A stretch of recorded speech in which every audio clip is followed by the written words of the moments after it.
Olá, amigos. Hoje, em nosso programa Uma Janela para a Cidade, realizaremos a entrevista de um jovem político que irá falar sobre a administração Beto Richa, Paraná Seguro e as necessidades para alavancar o nosso litoral. Vale a pena assistir na sequência. E como sempre, eu, Solomar Rockenbach, apresento um programa de cidadania chamado Uma Janela para a Cidade. Aguardem. E dando continuidade ao nosso programa, hoje o entrevistado é Requião Filho, que eu já gostaria de lhe perguntar de imediato, como advogado, que você é colunista político, qual a sua avaliação da gestão municipal aqui na nossa capital? Aqui em Curitiba, Solomar, nós temos um prefeito sério, um prefeito que eu conheço desde que eu nasci, que é o Gustavo Frutti. O problema, na minha opinião pessoal, é que falta à atual administração como um todo um pulso mais firme, uma vontade mais forte, um pé mais firmado no chão, uma decisão, uma vontade de enfrentar os problemas olho no olho que tem faltado à atual gestão. Esse é o maior problema da gestão Frutti hoje, é ação. Ele tem boas ideias, é um cara sério, mas falta ação, é o que tem faltado para o Gustavo. E na sua visão, Requião Filho, Curitiba está preparado para a Copa que se aproxima? Eu acho que Curitiba é uma cidade preparada para qualquer evento pela sua população, pelo seu povo. Mas a infraestrutura de Curitiba não estará pronta. Nós investimos milhões e milhões de dinheiro público em empréstimos para fazer um estádio que é particular. E nós não teremos a infraestrutura da Copa pronta. Nós tivemos problemas com licitações, tivemos problemas com as obras. Eu acho que, infelizmente, Curitiba não vai mostrar o seu potencial na Copa. Nós vamos ter uma Copa onde vamos mostrar mais fraquezas do que os pontos fortes da cidade. Que pena, porque na verdade não era isso que a gente esperava de Curitiba. A gente gostaria de ver Curitiba pujante, Curitiba avançada. Eu acho que, vamos lá, vamos esperar para nos ver. Requião Filho, na área de administração municipal, administração pública, na sua visão, quais são os pontos que merecem avanços, mais avanços imediatos, para a gente chegar aonde a gente sonha que a nossa população tenha condições de viver com dignidade? O investimento na área pública de qualquer gestão, municipal ou estadual, é um investimento de médio prazo hoje, que é o investimento na educação. Nós temos que melhorar a educação do nosso povo. A área de saúde, da segurança, são investimentos mais imediatos e que podem trazer benfeitorias e melhoras imediatas, perceptíveis. Mas sem a educação, sem a escola integral para nossas crianças, as creches para as crianças das mães trabalhadoras, nós não vamos conseguir evoluir como sociedade como um todo. Importante um jovem falando de educação. Educação é um dos pilares básicos a toda a sociedade, a todos os países envolvidos, investe muito em educação. Parabéns por lembrar isso aí e externar àqueles que nos assistem que um dos pilares, como eu já falei, básico para a evolução de um povo é a educação.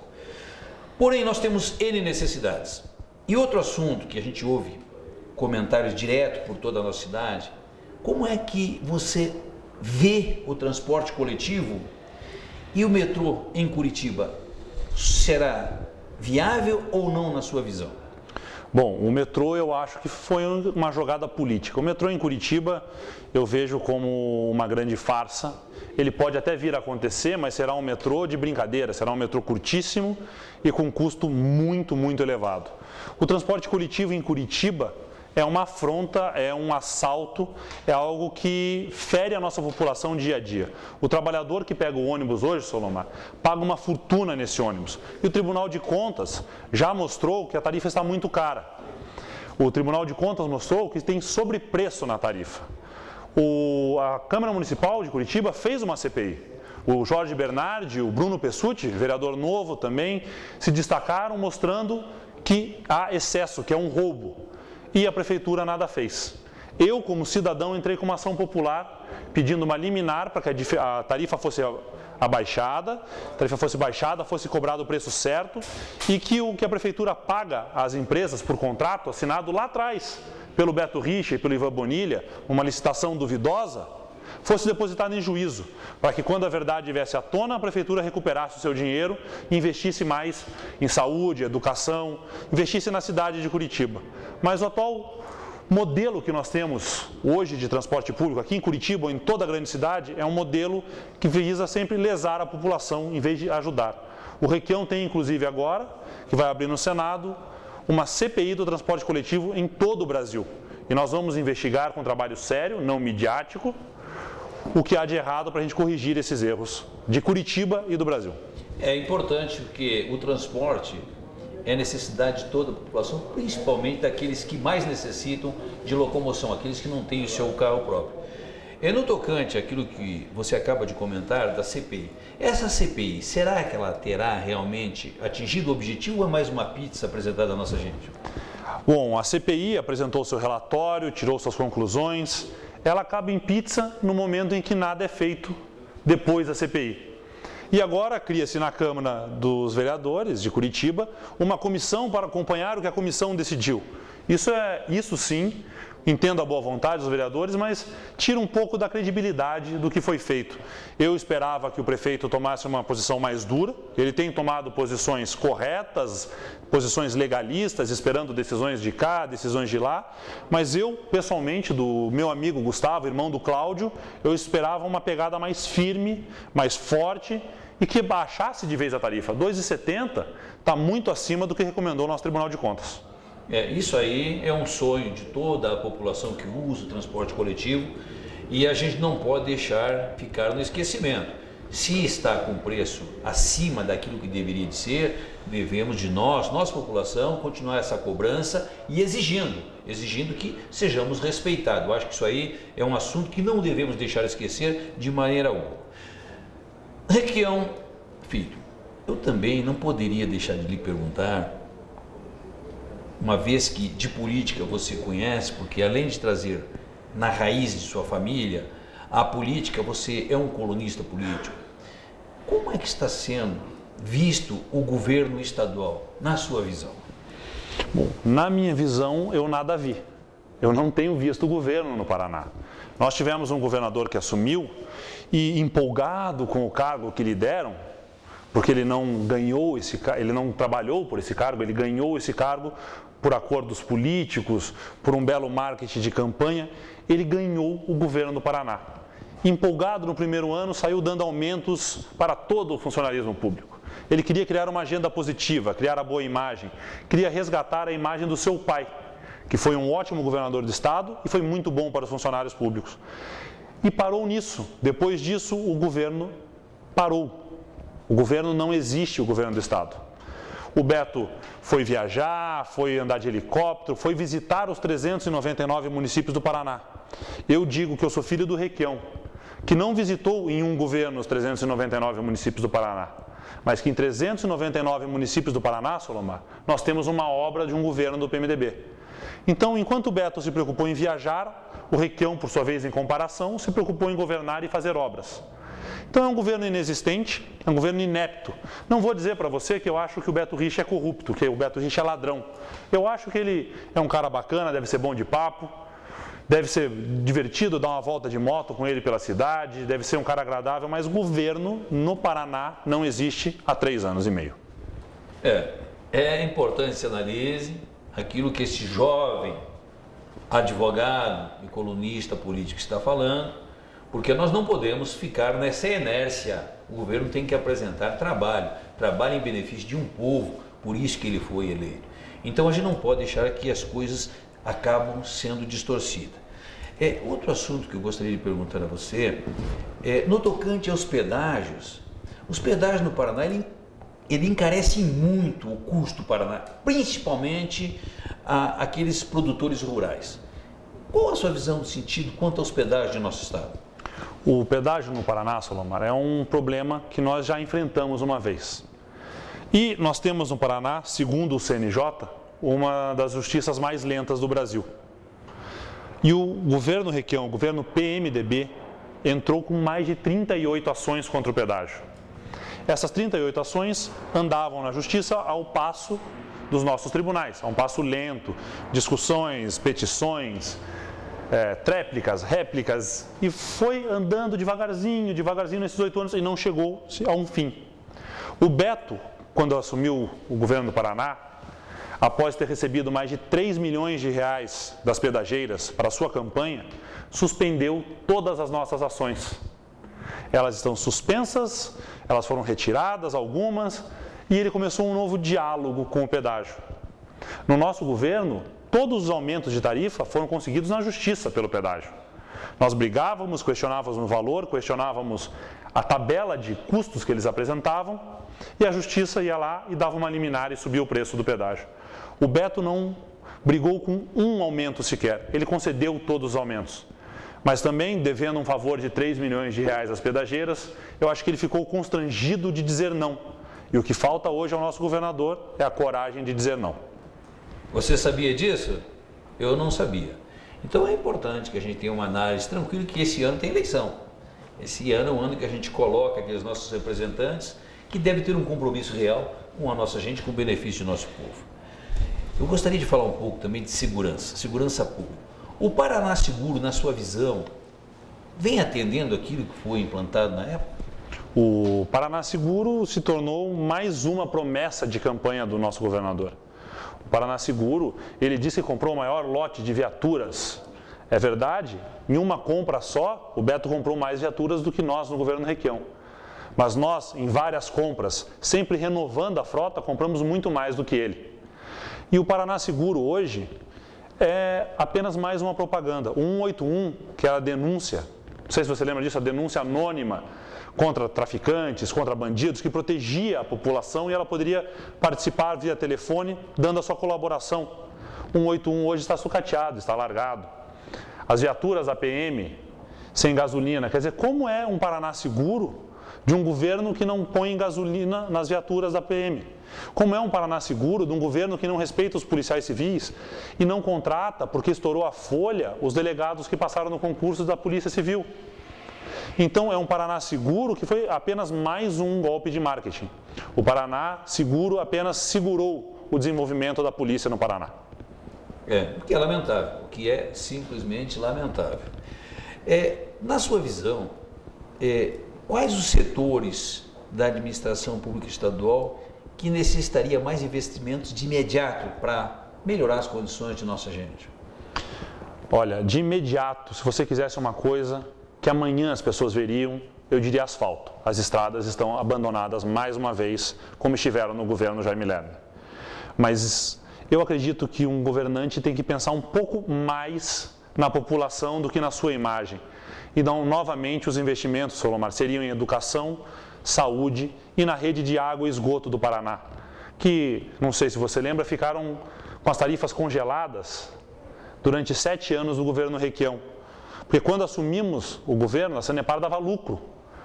E o Lerner tinha subido a tarifa de forma absurda. Então passamos 7 anos com uma tarifa congelada e uma empresa dando lucro e investindo em esgoto, em água, trazendo para a população mais pobre o acesso à água corrente, ao esgoto. Isso é investimento em saúde também. Então esse investimento que as pessoas não veem de imediato, esse investimento mais global, pensando num futuro, é o que falta hoje no Paraná. Não apenas um investimento midiático numa camada de asfalto, pintando uma calçada, ou saindo no intervalo da novela, com uma propaganda que lembra um pouco o nome do seu programa, Uma Janela para a Cidade. Saía no intervalo, no horário nobre da Globo, janelas para todo o Paraná, por um Paraná que só aquelas janelas viam. Porque eu, andando o Estado, trabalhando o PMDB por uma candidatura própria, não via aquele Paraná. Da janela do nosso carro, da janela do nosso hotel, da casa dos nossos amigos, nós víamos um Paraná decadente, parado. Então, falta investimento no que importa, não somente em propaganda. É interessante a gente ressaltar aqui, não sei se você concorda com a minha opinião, que aqui estou dando opinião também, investir em saneamento básico, você contribui com um todo, você contribui com saúde, qualidade de vida, inclusive minimizando os gastos de saúde. Estou certo com isso, Ricardo? O investimento em saneamento básico, você economiza na ponta, sim, você economiza na saúde, você melhora o IDH das pessoas, você valoriza as casas, você valoriza o bairro onde a pessoa mora. E o investimento em esgoto, infelizmente tem uma piada lá em Brasília, que investimento em esgoto fica embaixo da terra. E então investir em esgoto é literalmente investir, você imagina no quê? Porque não traz votos de retorno, mas traz sim a melhoria da população. A pessoa que está lá hoje morando com uma fossa com uma latrina. Para ele, a água corrente faz toda a diferença. E junto com a água, se o governo trouxer a eletricidade a custo baixo, você vai garantir no inverno um banho quente. Imagina que diferença faz isso lá em Palmas, onde o inverno judia dos nossos cidadãos, e ele vai tomar um banho quente com água corrente em casa. Seu filho vai poder estudar à noite, fazer o dever de casa com uma luz melhor.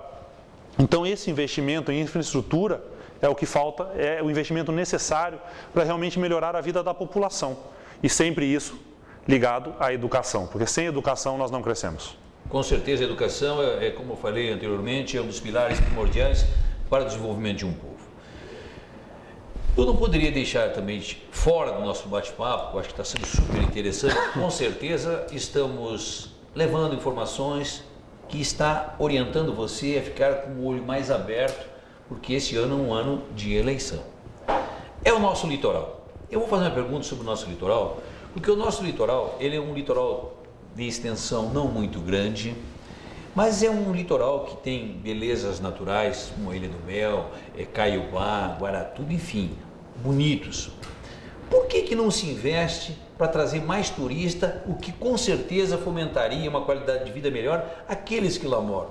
Qual a sua posição a respeito do nosso litoral? O nosso litoral é um litoral que muitos dizem ofuscado pelo litoral de Santa Catarina, com suas belas praias de águas mais claras, porque não tem uma baía como nós temos a Baía de Paranaguá, que deixa a nossa água um pouco mais turva, não suja, turva.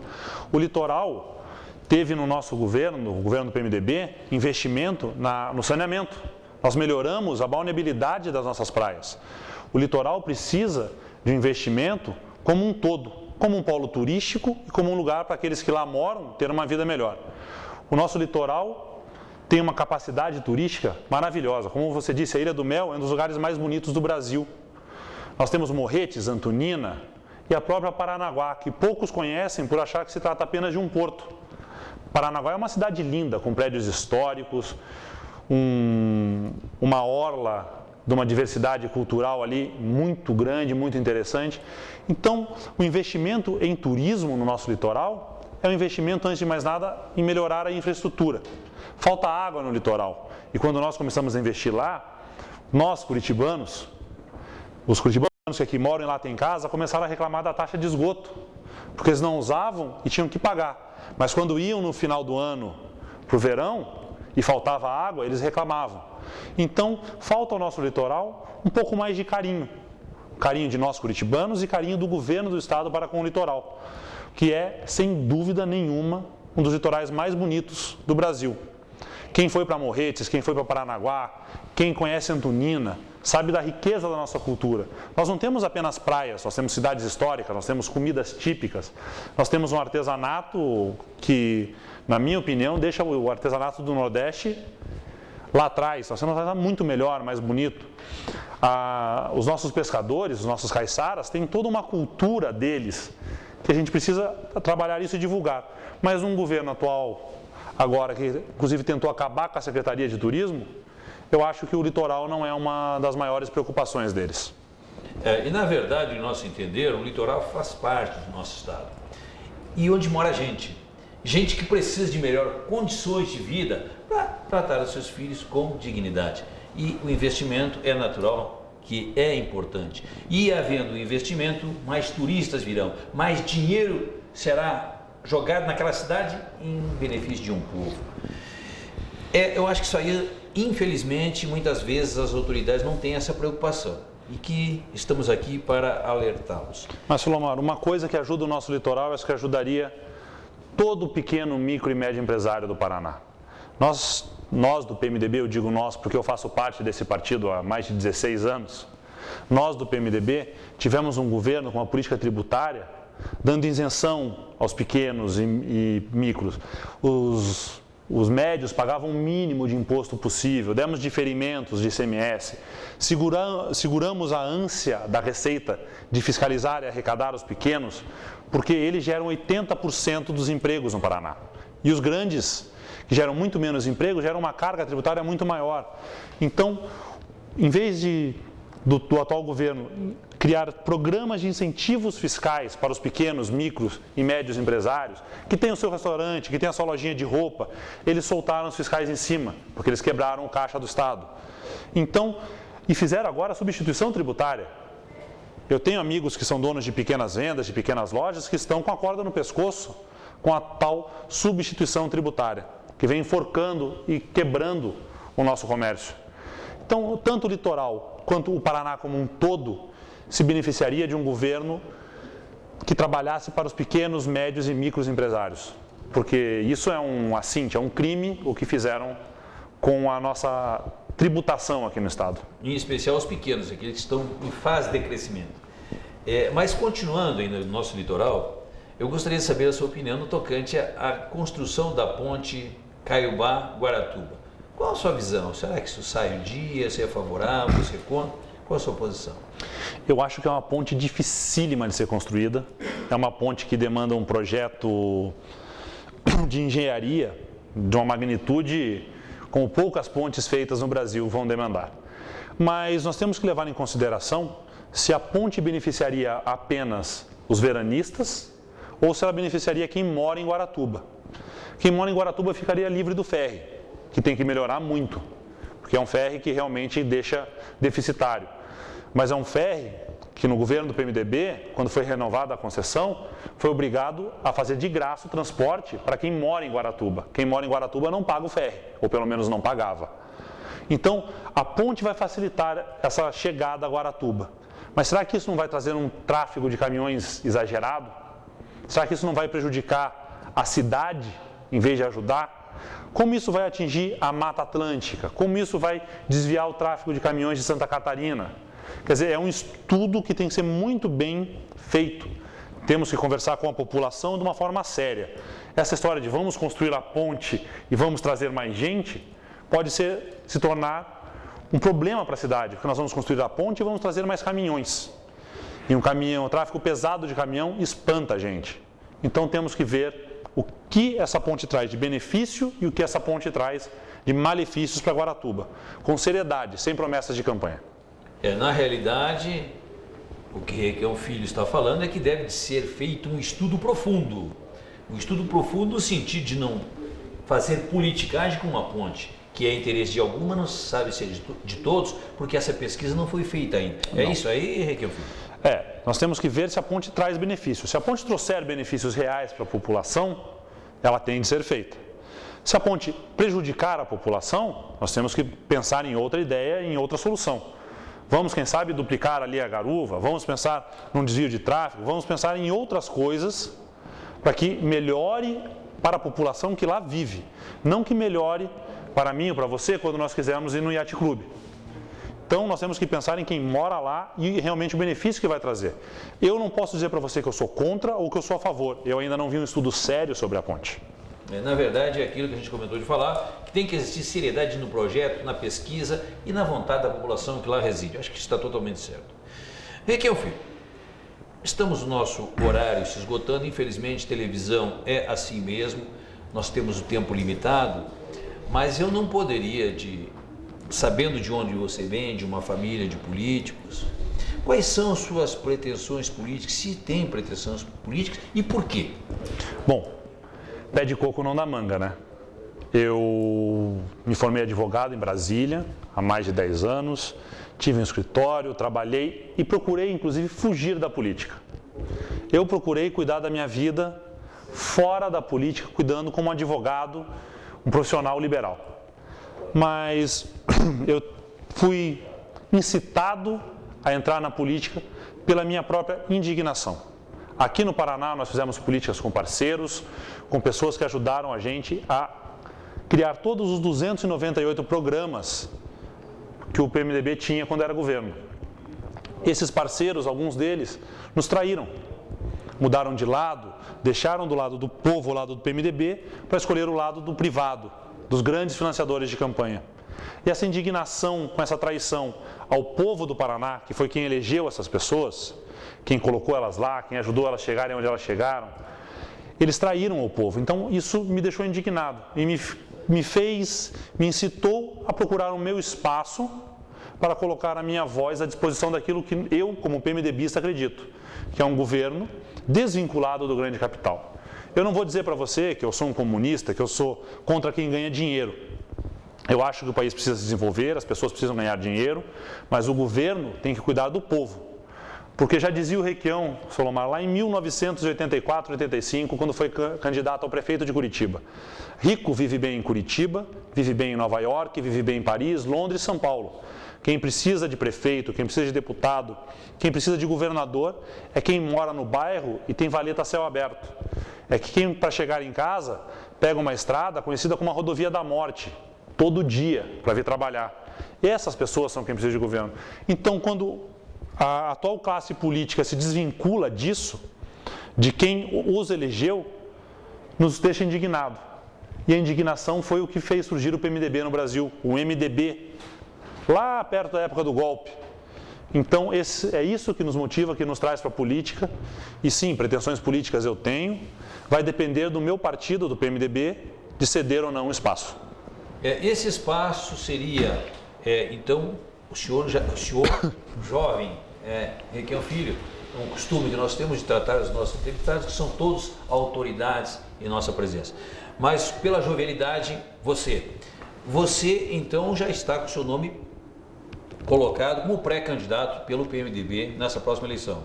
Eu protocolei no partido um ofício pedindo uma vaga para deputado estadual, porque eu acredito que um deputado estadual está mais perto do seu eleitor, está mais próximo da sua base e pode ajudar um bom governador a fazer um ótimo governo e pode evitar, no caso, como poderiam evitar agora, os aumentos da conta de luz, o aumento da conta de água, o tarifaço do Detran. Quer dizer, o deputado pode ajudar a defender mais de perto o seu povo, o deputado estadual. O deputado federal fica um pouco afastado em Brasília, trabalhando com grandes programas de governo, com elaborações de leis federais. Então ele se afasta um pouco mais desse jogo político local, dos interesses da nossa população. Ele tem que pensar na população como um todo. E eu ainda preciso adquirir muita experiência, preciso galgar o meu caminho e pretendo, se der certo, começar pela ALEP, pela Assembleia Legislativa do Estado do Paraná. Ok. Queremos agradecer, Requião Filho, pela sua entrevista, sua participação no programa Uma Janela para a Cidade e deixar aberto aqui esse espaço, porque é um espaço democrático, um espaço de cidadania à sua disposição. E vamos pedir que seus projetos, que o Homem Lá em Cima abençoe e que venha a ter sucesso. O que nós queremos realmente é que pessoas tenham compromisso voltado com nossa gente. Obrigado a todos que nos assistiram, até o próximo programa, se Deus quiser, e com certeza Ele irá querer. Um grande abraço a todos. Obrigado, Requião. Obrigado, Solomar, obrigado pela paciência.